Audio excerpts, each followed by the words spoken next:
All right, hello. We are here with a player housing interview. I'm Dratnos, joined by my close personal friend, Michael Preach Gaming. Thank you very much. And we have some incredible interviewees here. Why don't you go ahead and introduce yourselves and say what you do? Hi, I'm Toby Ragaini. I'm a lead designer on World of Warcraft, and I am in charge of player housing, neighborhoods, and content. And hello, my name is Jay Hwang. I am a principal artist, but I'm also the housing design lead for the decoration feature within housing. You've got one of the most, I said to you before, I think you've set yourself up for the next 10 years of work now. And you actually just did a huge demonstration for us for like 30 minutes of how the power user play and how to use it. And it was interesting to see you ran into the same problem as everybody else. It's like, you know what I really need? I need this thing. Yeah. And you have the power to put it in. Right. How's that journey been of like, oh, you know what we need? Ovens. Yeah, that's actually a really good question.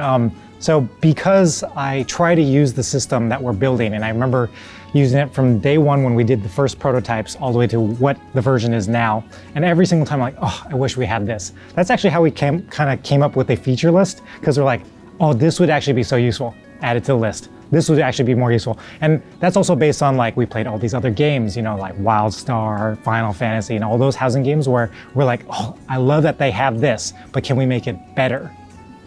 And there you go. That makes sense, yeah. So one of the things with housing that's been a little bit more kind of opaque is the neighborhood side of things. I know in one of the posts there was neighborhood activities, more on that later. What is envisioned for things that will happen outside the house but inside the neighborhoods with this system? Well, I'm glad you asked, because although we're not revealing a lot of the specifics around neighborhoods, they represent a big investment, right? These are basically zone-sized spaces, and they don't conform to the normal kind of zone expectations of WoW players. There's not going to be tons of monsters for you to beat up. There's not tons of quests. It exists primarily as a social space. And I think that there's something very powerful about knowing that if you're in a neighborhood and you are neighbors with these other players, that neighborhood persists. And those players, presuming that they stick around in their current houses, those neighbors will be your neighbors for a long time. Now, we are going to have some cool tech that will essentially allow neighborhoods themselves to be unique. So just like the house is an expression of the player, the neighborhood is an expression of the community, right? Mm-hmm. And we're really interested in exploring how those communities evolve and how that evolution sort of is expressed through the neighborhood itself.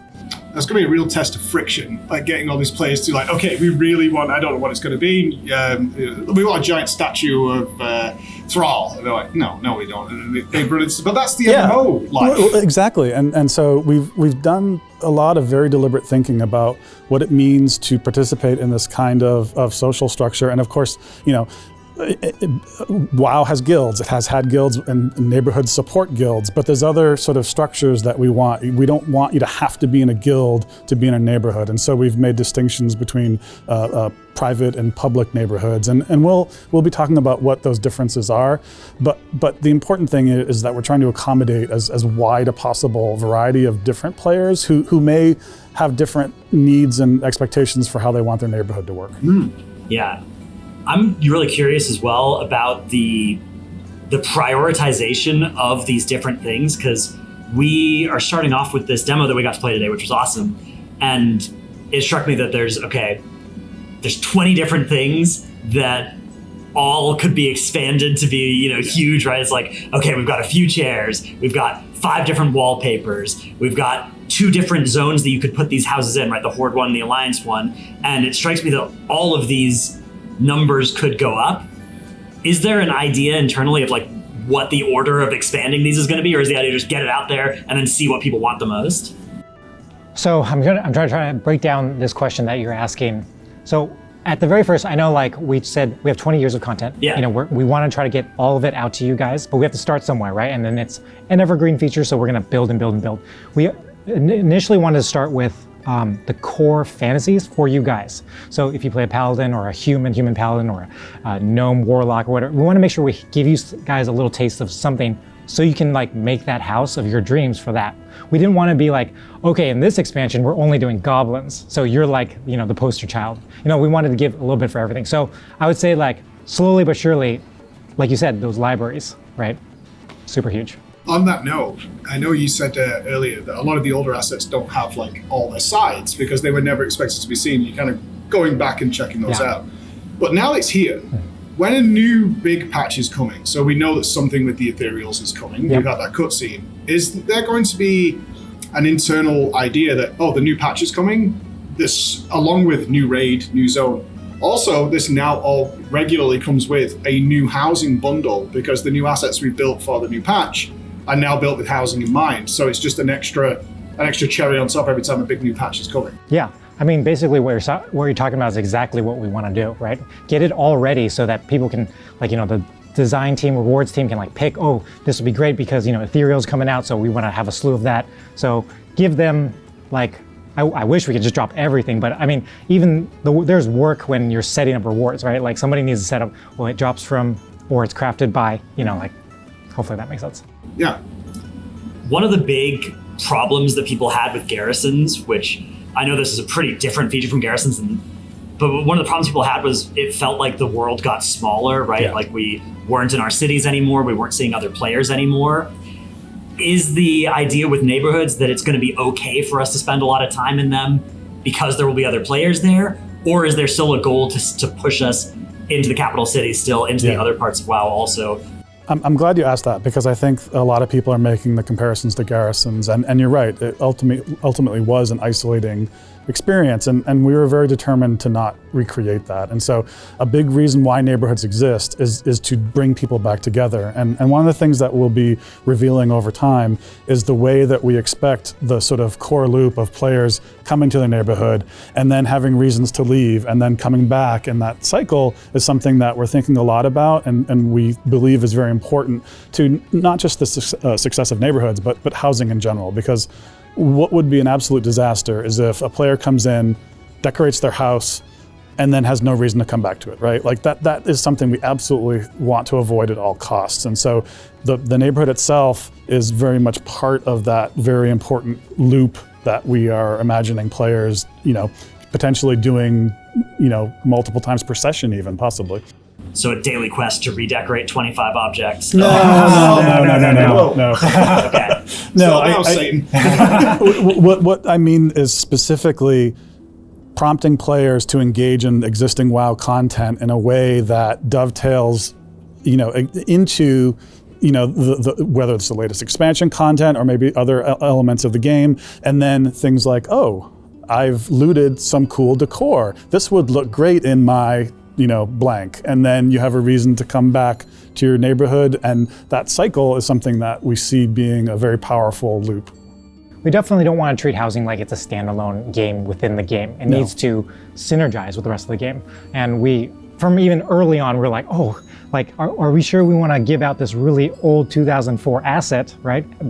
And we talked about, do we want to up-res it? Do we want to spend that time doing it? But it's like, no, I think we should actually lean into that nostalgia. Let them get it. If somebody wants to make a vanilla house using nothing but vanilla assets, why stop them? Yeah, if they've had their Warcraft 3 experience and that's where they came from, or even one of the early Warcrafts, that's what I want. For another thing that I'm not sure if this is a case of a question you might not be able to answer, or you just might not be the right people to ask this, but there's a circle that I'm not sure how it's squared, which is in one of the posts, it was, okay, we're not going to want you to go back and farm, right? We don't want you, if you spent years farming Invincible, to now be going back and farm Arthas's, mini fridge or whatever that drops from him.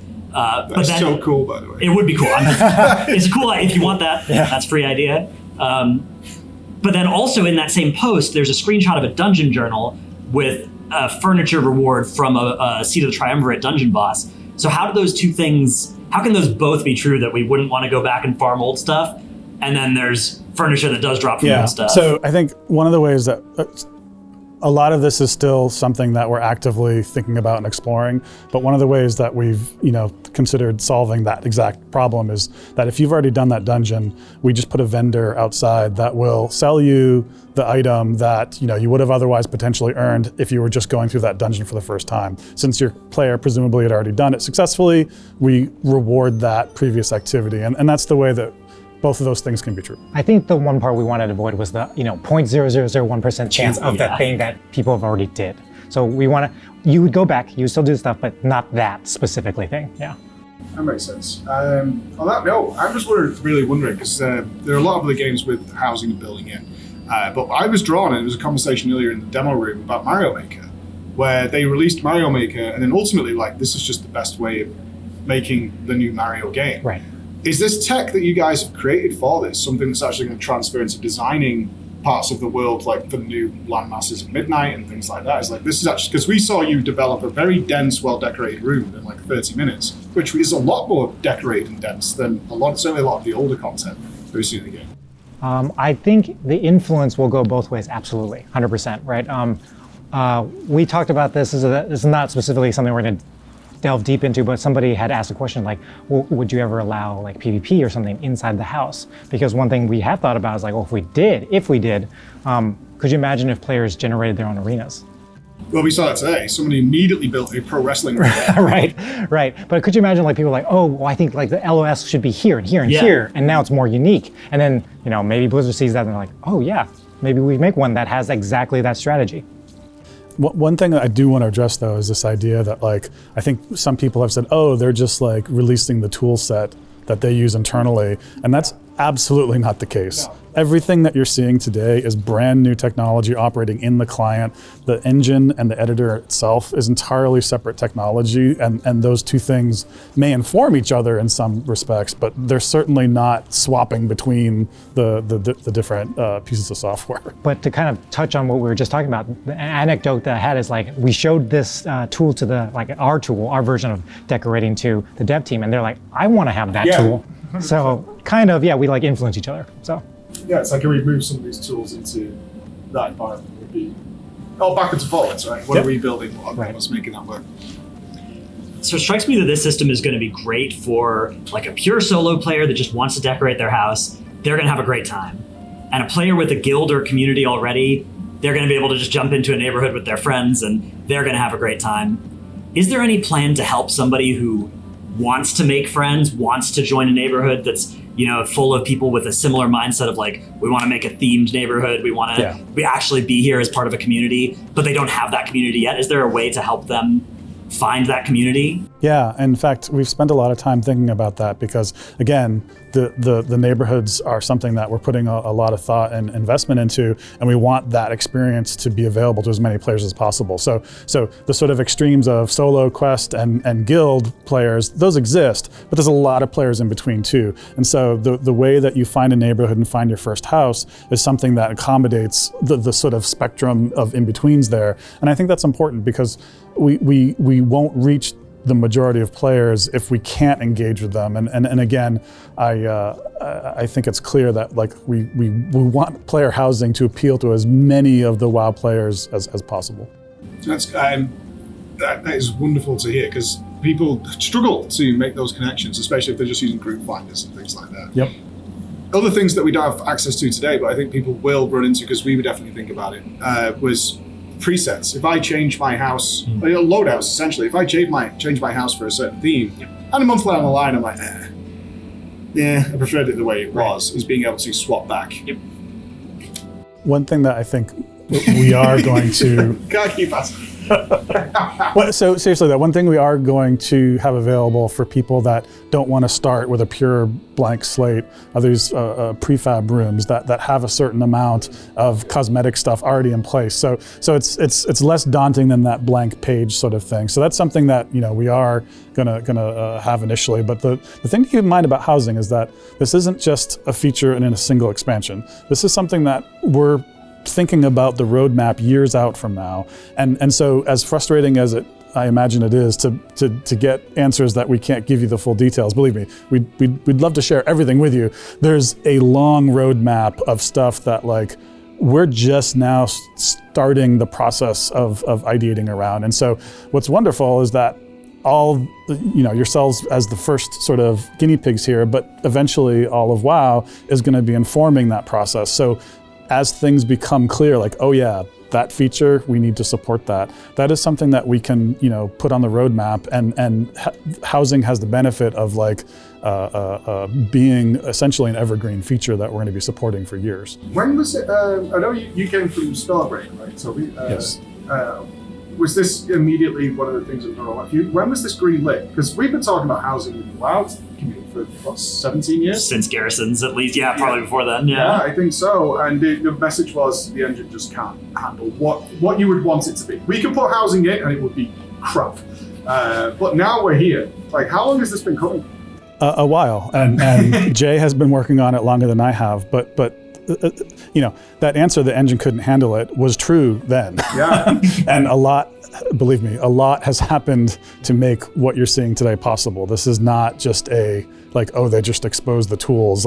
And the reason that sort of irks me a bit is just because of the amount of effort that, engineering and art and design had to put in place to make what you're seeing possible, because it's a significant technical feat. Yeah, you don't want to see the first prototype versions, because I've been decorating since then, and it was rough. I have a question about functionality, because I know there are going to be some players that the aesthetics or whatever, they're cool, but they want to know, can I get an auction house in my house? Can I get an alchemist table? Because on the one hand, if I'm an alchemist and I've got my alchemy themed room and my potions, it would make sense for there to be an alchemist table there that I could make my potions on. Yeah. But on the other hand, maybe that was part of why Garrisons became so isolating, was because they had access to all of those things that you would otherwise need to go outside for. So is there an idea of none of this or some of this to be coming to houses? We're still trying to figure out the best possible balance for the amount of utility we want to offer within the player's house itself. So we've been pretty clear that there's no power gain from your house.